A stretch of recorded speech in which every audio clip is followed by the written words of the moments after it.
தந்தை, மகன், தூய ஆவியின் பெயராலே ஆமென். எங்கள் அன்பான ஆண்டவரே, இந்த புதிய நாளுக்காய் உமக்கு நன்றி செலுத்துகிறோம். நான் விரும்புகிறேன் உன்னுடைய நோய் நீங்கிற்று என தொழு நோயாளருக்கு நல்ல சுகமளித்ததை நாங்கள் வாசிக்கிறோமே. அப்பா, நாங்களும் பல நேரங்களில் கவலை, வருத்தம், வேதனை என்ற மனநோயால் பாதிக்கப்பட்டிருக்கிறோம். நீர் விரும்பினால், நீர் எங்கள் மீது உம்முடைய கரங்களை வைத்தால் நாங்களும் சுகம் பெறுவோம் என்ற நம்பிக்கையை எங்கள் உள்ளத்தின் ஆழத்தில் வளர்த்தெடுப்பதற்காய் நன்றி தகப்பனே. அப்பா, மன்னிக்க முடியாத நிலைகளை அர்ப்பணிக்கிறோம். ஆசீர்வாதத்திற்கு தடையாய் இருக்கிற நிலைகளை அர்ப்பணிக்கிறோம்.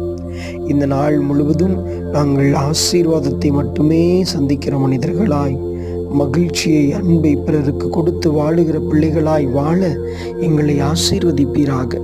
இந்த நாளில் நாங்கள் கொண்டாடி மகிழ்கிற புனித ஆகத்தோ தமஸ்குஸ் எங்களுக்காக பரிந்து பேசுவாராக. ஆமென்.